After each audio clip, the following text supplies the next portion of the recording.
Mark will be asking me very shortly if anything's changed with regards to planning for the fit out. So what I'm doing is a bit of concurrent activity, and I'm anticipating the sort of questions he might ask. Basically what I'm thinking about, I've got to redo my own homework. Has the situation changed? And if it has, how is it going to affect me? Well, the situation has changed, and it's changed for a number of reasons. One, because of lockdown, I've saved quite a bit of extra money. So I can do a number of things with that. You know, I could go on holiday, but then that's a bit of a waste of money, particularly if you get caught up in a red country or the country goes red and then you got caught up with spending £2,000 of your own money in a government hotel for 10 days. Not a chance. I could buy some more clobber. I haven't bought any clothes for a long time. And I'm part of that old style gang where if your clothes don't fit, lose weight. Which reminds me, there's been a few people that have had a slight dig at the old wok. Bit of a Mickey take. I quite like that. Bit of banter here and there. I quite like that idea. But just to reassure everybody, the wok has gone. Now, it's just a frying pan remains. Now, I've got a bit of work to do. I get that. But I like the banter. But I could spend some money on clobber. Do you know what? I can't be bothered. I could buy some more tech. Well, why don't I just use the tech that I've got better? So what I'm going to do is spend the money on my home. I need to ask Mark, this is how much money I've got. What's the best use of that money that's going to provide the best value for money thing? Part of what I'm going to be looking at is battery power. More about that later, you know, and that does depend on how much lithium is in comparison to lead acid. And there may be a few other little odds and ends that Mark can advise me on. But what I have done is I have compartmentalised every part of the boat and thought about how I'm going to live in that segment of the boat. Which brings me to toilets. Everybody discusses toilets on a narrowboat. What toilet you got? What about this? What about that? And of course, 2 years ago, the CRT made a massive change by allowing everybody to double bag if they were composting and put it in the bin. Oh, the swingometer from cassette to compost swung in favour of compost. Now the situation's changed, so the swingometer has swung back towards cassette.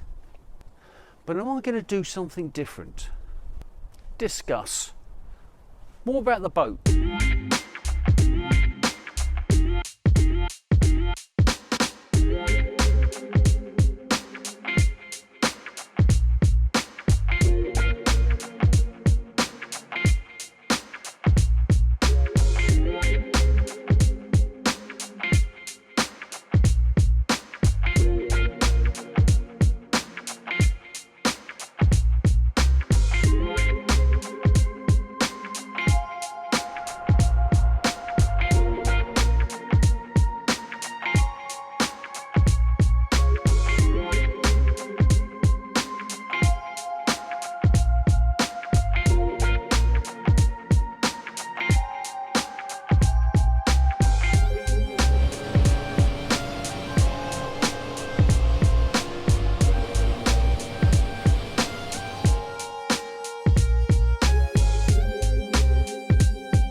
I've got my health and safety gloves.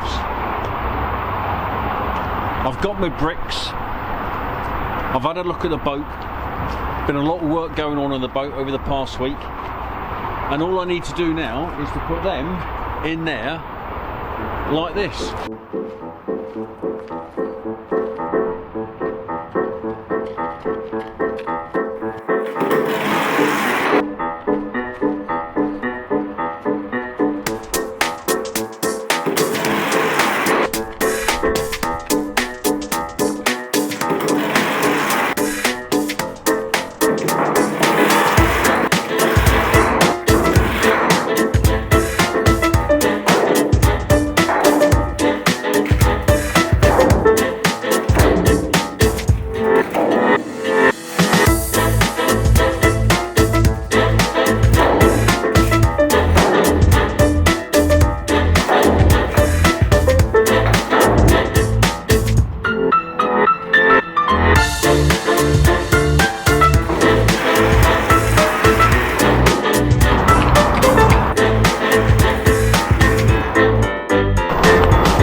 haven't been so tired in a long time. I mean, this,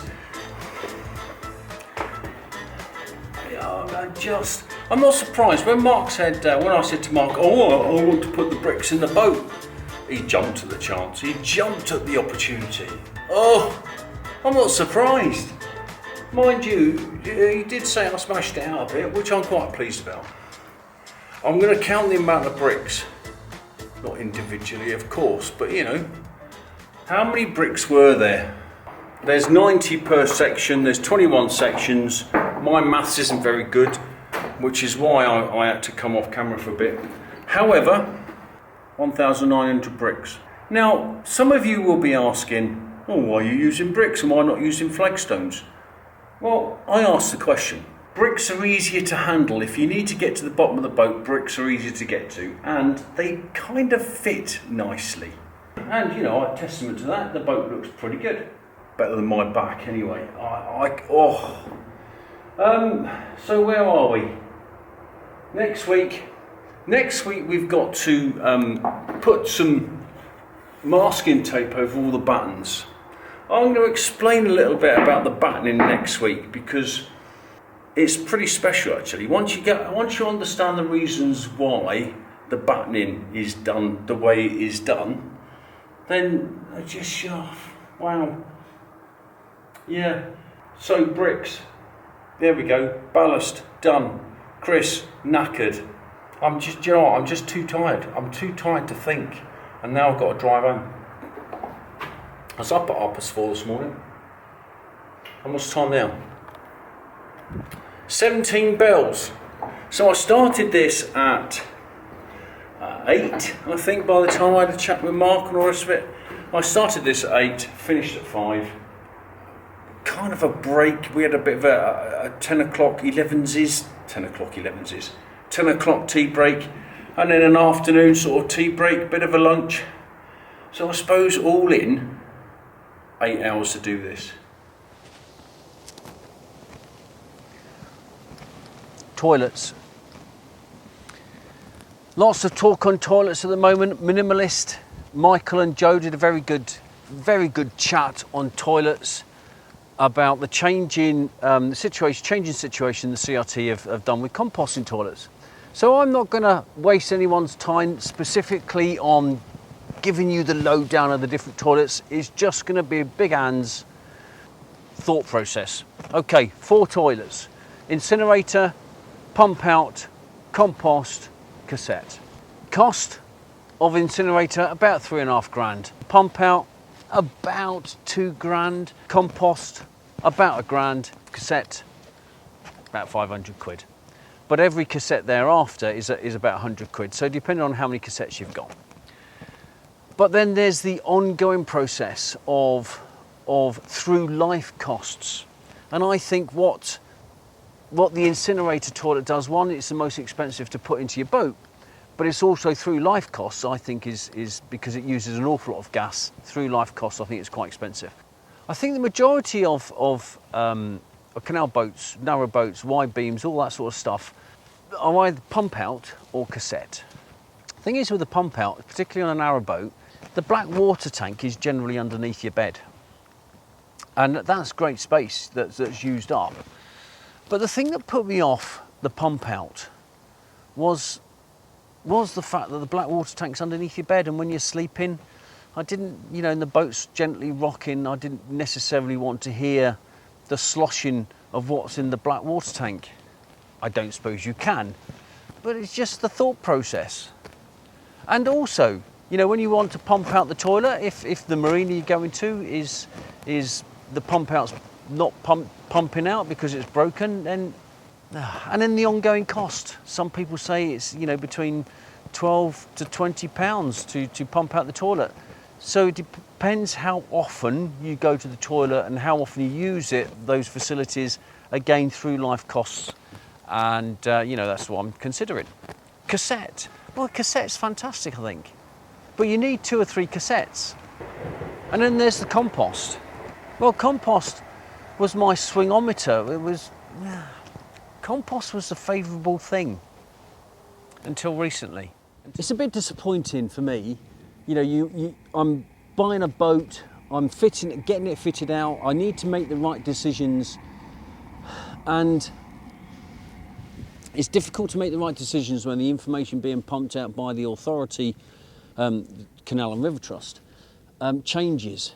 The whole composting thing was, for me, morally the right thing to do. Uses less water. I think, you were initially able to bag your poo, but I feel for those people that are not in a position to be able to compost their stuff. Michael and Joe, a great example where they stated that their boat isn't big enough to have a composting thing.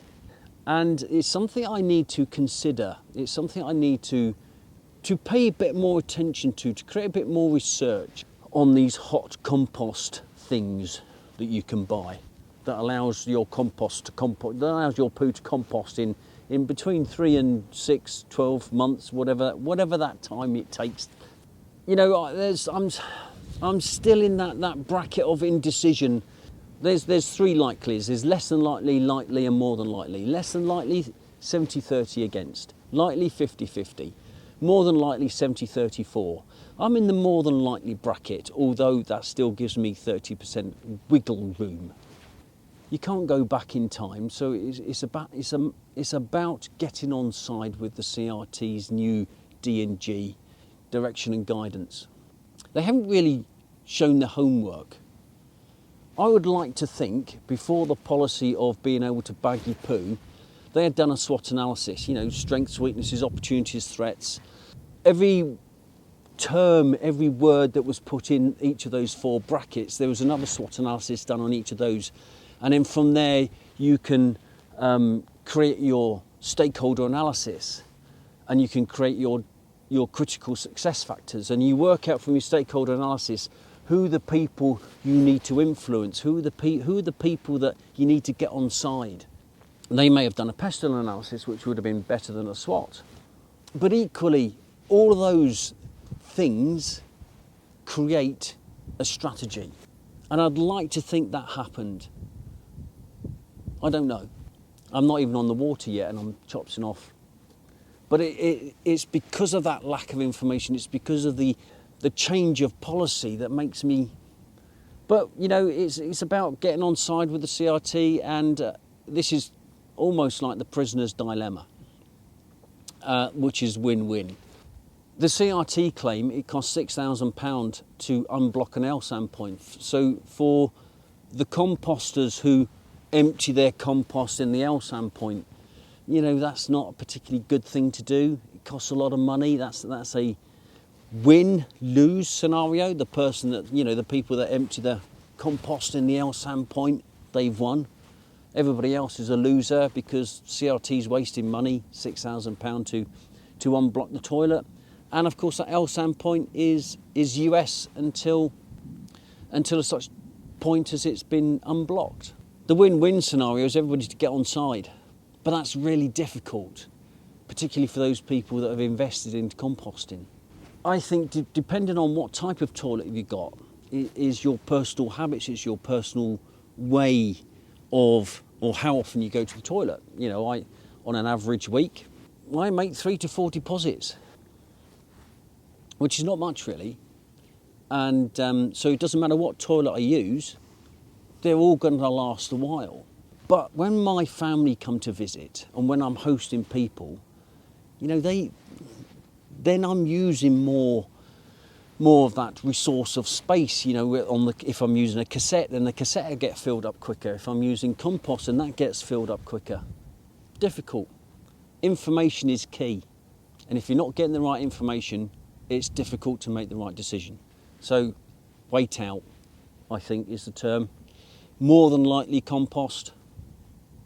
Still, I've practiced composting at home and I think I can make that work.